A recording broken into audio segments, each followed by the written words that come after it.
Ni abomoyina ngola kasoni samba lolendo asalaka nango. Hello hello la famille, j'espère que vous allez bien. Enfin le déconfinement, en tout cas on est très contente, on est très heureux de nous avoir d'avoir retrouvé notre liberté. J'espère que ça s'est très très bien passé et que la reprise du travail n'a pas été trop difficile pour les personnes qui ont été confinées à la maison, pour les personnes tout simplement qui ont bénéficié du travail. Voilà, tout simplement du télétravail à la maison, qui n'ont pas pu se rendre dans leur lieu de travail. Moi, en tout cas, malheureusement, mon entreprise, elle n'a pas du tout fermé. J'ai continué à travailler, à donner la meilleure de moi-même. C'est tout ce que je sais faire afin de pouvoir venir en aide à ma famille, de souvenir aux besoins du quotidien. Je suis une guerrière noire, appelez-moi Dalia la Fleur, la guerrière noire. Mama Yabane Bele Mokuse Atalo, votre sœur. Donc aujourd'hui, je reviens avec cette vidéo afin de vous parler d'une histoire qui est arrivée dans ma vie, qui est assez un peu triste. Et si je donnerai des conseils à nous les mamans, surtout nous les mamans qui ne prenons pas trop le temps à pouvoir, comment dire, à connaître d'abord le besoin de l'autre, de ne pas connaître le besoin de son enfant, de ne pas se poser la question en fait, de ne pas être à la place de son enfant ou de quelqu'un. Des fois, on se dit, ouais, on réagit parce que quelqu'un t'a fait du mal, t'a blessé, ou parce que ton enfant a commis justement une erreur qui est très grave, que tu trouves grave à tes yeux, sans pourtant connaître pourquoi il a fait. On va remarquer certaines personnes, en fait, qui ont souvent cette habitude de gronder les enfants, de les taper. On va dire il y a des parents qui sont violents, hein. Des fois, quand on tape les enfants, je m'inclus dedans parce que je suis une femme, je suis maman aussi. C'est peut-être déjà arrivé dans la vie de tous les jours, en fait, de pouvoir donner peut-être un coup qui part seul chez l'enfant, sans deux fois se rendre compte parce qu'on est tellement en colère, parce qu'on t'a tellement vexé. Tu te sens mal et tu te dis pourquoi tu as fait cela? Pourquoi et comment? Pourquoi tu as cassé mes bijoux? Pourquoi tu as jeté ça à la poubelle? Pourquoi tu as fait ceci? Pourquoi tu n'es pas sage? On se dit tellement pourquoi. C'est toi qui se demande, c'est toi qui te dis pourquoi.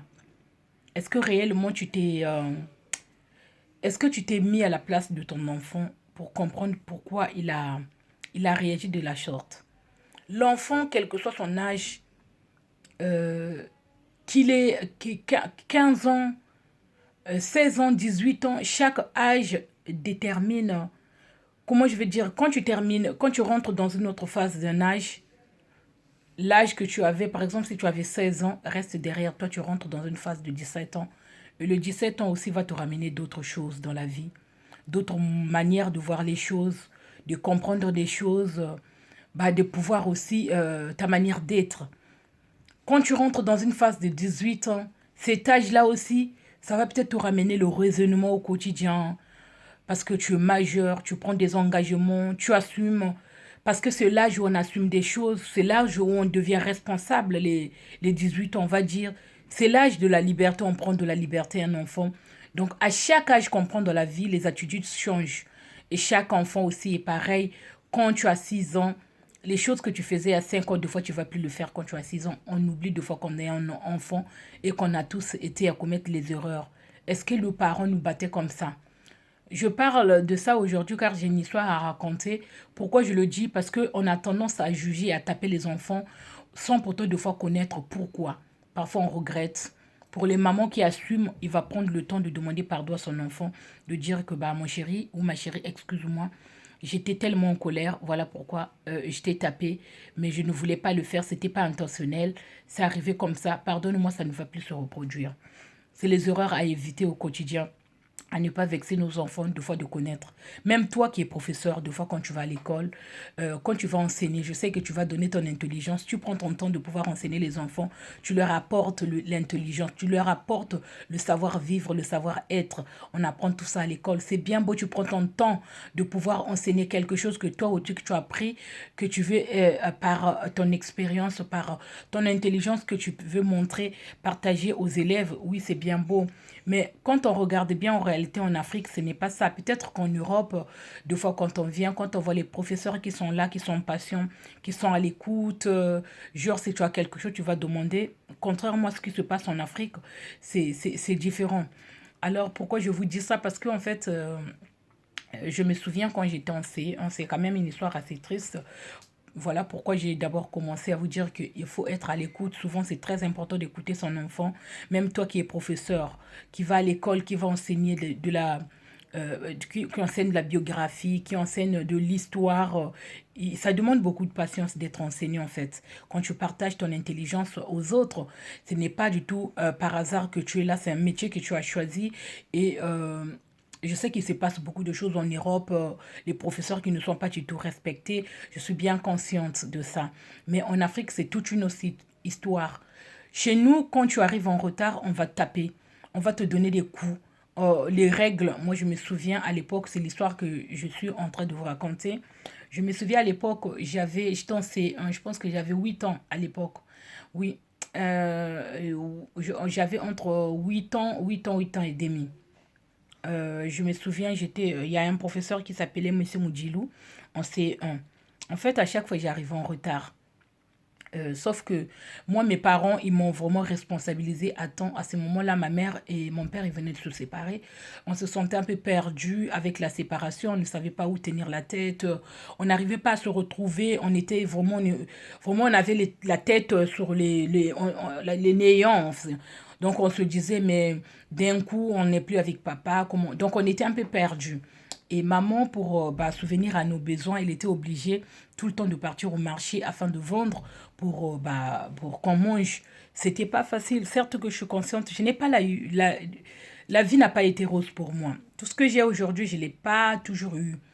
Vous voyez ce que je veux dire? C'est pas que je me victimise, c'est quand même une histoire où je suis en train de vous partager, qui fait partie de ma vie, afin de vous dire que prenez le temps d'écouter, que tu sois professeur, avoir de la patience, surtout envers les enfants. Je sais que les enfants, des fois, au quotidien, c'est pas du tout facile. Il y a des moments où ils nous énervent, il y a des moments où euh, on aimerait être seul, mais c'est de plus en plus, surtout, ce message, vraiment, les parents africains qui ne prennent pas trop le temps de pouvoir dialoguer avec leurs enfants, s'adressent vraiment aux parents. Partagez cette vidéo à la fin si vraiment ce message te touche, parce que je sais de quoi je parle. Vous savez, moi je suis quelqu'un, je me victimise pas, mais je partage cette histoire de ce que j'ai vécu de mon enfance. C'était pas du tout rose, c'était pas facile. Il y a des gens avec qui on a grandi, qui étaient bien chez eux, qui avaient tout chez eux, alors que moi je n'ai rien eu en fait.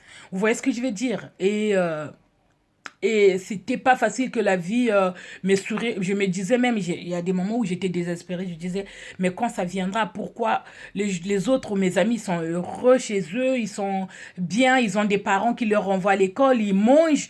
Et moi, je n'ai pas mangé, quoi. Pourquoi il y a d'autres familles qui peuvent manger et que moi, je dois attendre ma mère le soir de rentrer, qu'il nous fasse à manger à 21 heures. On mange aux alentours de 22 heures, 23 heures, tout le monde dort. Le moment où les gens ils dorment et c'est le moment où nous on mangeait en fait. Donc je me souviens encore, j'avais cet âge-là et je partais à l'école chaque fois. J'arrivais en retard. Et quand j'arrivais en retard, le prof, qu'est-ce qu'il faisait? Il me mettait dans un petit coin. Il m'isolait en fait toute seule, sans que je sois avec mes amis. Donc si j'allais faire les devoirs ou quoi que ce soit, je pouvais même pas rigoler. J'étais isolée dans mon coin. Donc il me mettait au petit coin parce que j'arrivais en retard. C'était sa façon de lui à me punir. Soit il me tapait avec une règle. En fait, nous, en Afrique, on met les doigts comme ça. On le plie comme ça, on regroupe les doigts comme ça. Et le maître, il met la règle au milieu, bam, il te tape. Et les doigts, ils font mal. Et tu n'arrives plus à écrire. Tu as tellement mal. Ça te fait tellement mal et puis ça laisse des traces, tu ne peux plus écrire parce que ça prend, si tu as des longs ongles, soit ça va se casser, soit tu n'arriveras plus à écrire. Et c'est ce qu'il faisait. S'il faisait pas ça, il m'isolait dans mon coin. Et j'avais tellement peur de ce qu'il me faisait subir à l'école, je ne disais rien à maman. Je savais que ma mère, des fois, il y a des moments où elle était pas agressive, de ne pas qu'elle vienne à l'école, qu'elle vienne gâcher ma réputation. J'avais tellement peur à cet âge-là, je ne savais pas, j'avais pas de caractère. Donc, du coup, pour moi, je me disais, c'est normal qu'il me tape parce que j'étais en retard. Il ne savait pas la raison qui faisait en sorte que j'arrive en retard. C'est ce que je dis. Il faut essayer de comprendre d'abord les choses. C'est pas que parce qu'on est enseignant, que un enfant arrive en retard forcément parce que parfois ça peut être la faute des parents, ou on t'a pas préparé à temps, ou il y a un truc qui s'est passé, ou les disputes des parents, quelque chose qui fait en sorte que tu arrives en retard. Et tout ça là, il n'avait pas pris ça en compte. J'arrive en retard à chaque fois, une ou deux fois. Et je voulais lui dire pourquoi j'arrivais en retard, mais je n'arrivais pas parce que j'avais peur. À chaque fois, je savais que si j'arrivais en retard, il allait me punir, me mettre au coin. Il me mettait au coin. Soit il me mettait au coin, soit il m'isolait tout au fond pour ne pas que je sois en contact. Je me souviens encore, j'ai des souvenirs. Et pourquoi j'avais redoublé le CE1. Je répète bien ma phrase, j'ai redoublé. Pourtant, c'est une classe qui est assez facile, mais moi, je l'ai redoublé parce que j'étais traumatisée de un, mes parents venaient de se séparer et je n'avais pas de repère. Et en plus de ça, le maître, il me tapait en classe et j'avais peur. Pourquoi j'arrivais en retard? Parce que ma mère, fallait qu'elle se réveille le matin pour aller acheter en gros ce qu'elle vendait au marché, revendre.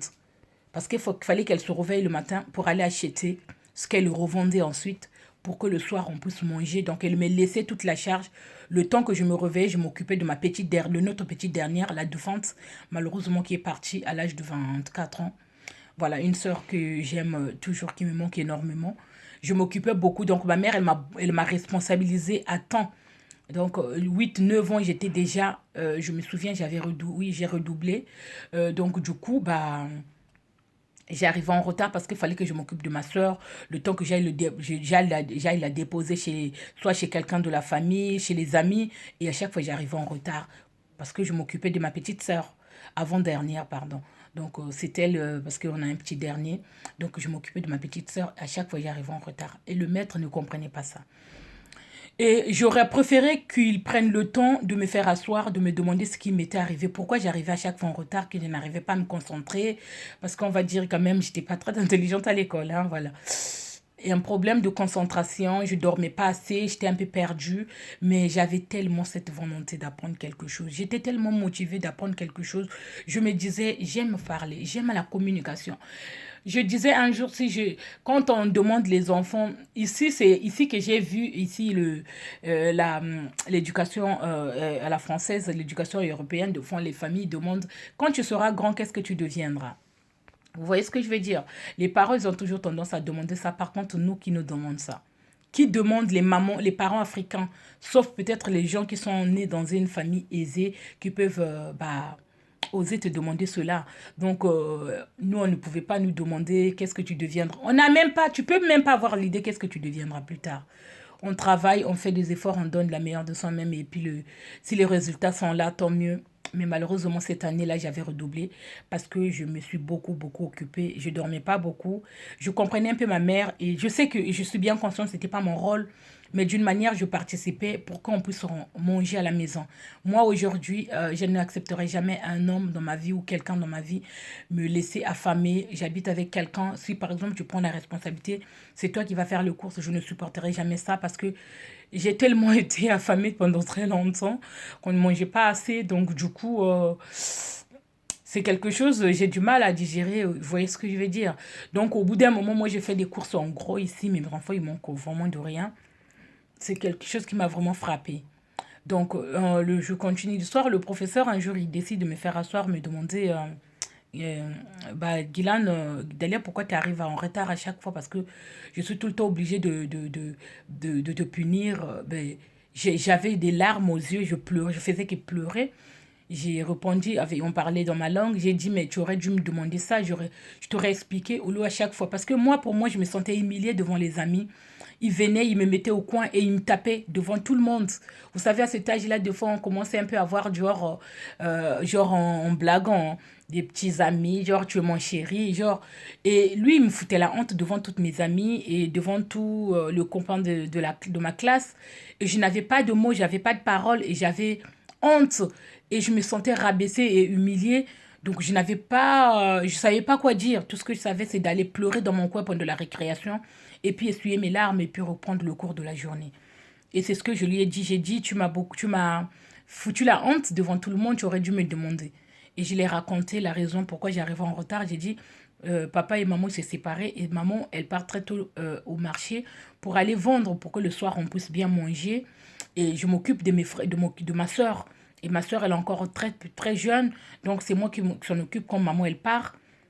Je prends un peu son rôle et puis voilà. Et je ne m'attendais pas qu'il puisse réagir. Il était très ému, je voyais dans son visage.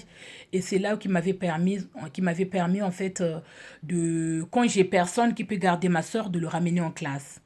Je vous le jure, à la tête de ma mère, à la tête de ma fin de soeur qui est partie, qui me manque énormément tous les jours. Ce n'est pas facile. Je vous le jure, j'étais la première dans tout l'établissement, une grande sœur qui ramenait sa petite sœur à l'école. Et je m'asseyais avec elle et je le mettais au coin avec des petits gâteaux pour qu'elle puisse me laisser travailler en classe parce que j'avais personne qui pouvait le garder. Donc, on n'avait personne. C'est une histoire assez, vous voyez ce que je vais, très émouvante. Du coup, ça remonte un peu. Donc, du coup, j'avais personne pour garder ma soeur et j'étais obligée de l'emmener avec moi. Et si le professeur avait pris le temps de me demander pourquoi j'arrivais en retard, il ne m'aurait pas tapé pour rien. Il m'aurait laissé une seconde chance de m'exprimer, de lui dire pourquoi j'arrivais en retard. Au lieu de ça, il me punissait, il me rabaissait devant, aux yeux de tout le monde. Il me mettait au coin, il me donnait des coups de bâton. Et le jour où il a vraiment pris le temps de... Il savait il y a quelque chose qui n'allait pas dans mon attitude. Et puis le jour où il a décidé de demander de savoir ce qui est arrivé dans ma vie, c'est là où je lui ai dit pourquoi j'arrive en retard. Et il était vraiment ému, il était triste. Il a dit pourquoi tu m'as pas dit ça, Dalia, je t'aurais laissé. J'ai dit mais je savais pas quoi dire. En plus, j'avais pas assez les mots. Je pouvais pas placer mes mots pour lui exprimer, pour lui dire ce que je ressentais. J'étais tellement jeune, j'avais à peine 9 ans, 7 ans. Oui, j'avais redoublé, j'avais 9 ans. Donc du coup, un enfant de 9 ans ne s'exprime pas beaucoup, vous voyez. Elle a que la peur, voilà, la boule au ventre de pouvoir ne pas arriver en retard. Mais moi, je le faisais pour ma soeur, je le faisais pour ma famille, je le faisais pour ma mère, pour que qu'on puisse avoir un bon repas le soir. Voilà pourquoi je vous dis, prenez le temps de communiquer avec les enfants parce qu'on ne sait jamais. J'ai raté tellement de choses avec ma fille, j'ai raté tellement, je m'en veux énormément aujourd'hui pour dire que pourquoi, où j'ai échoué, pourquoi j'ai pas fait ceci. Et si j'allais rattraper le temps, je le ferais pour que ce qui est arrivé dans ma famille ne puisse pas du tout arriver. Prenez tout soin de vous. Si ce message t'a touché, n'hésite pas à le partager avec les autres, avec tes amis pour qu'ils puissent faire ma connaissance. Je suis Dalia Lafleur. Tu veux me retrouver dans les réseaux sociaux? Va sur mon Facebook, tu tapes Dalia Lafleur, tu vas me retrouver. Mon YouTube, Dalia Lafleur, et Instagram, Dalia Lafleur officiel. Pareil aussi sur Snapchat, je suis très active. En tout cas, Naka Sœur Nabino, Moto Jenga Identité Azate. Merci à toutes les personnes qui prendront le temps de liker cette vidéo, de me laisser un commentaire en bas de la page. Prenez tout soin de vous, passez une bonne soirée. À très bientôt.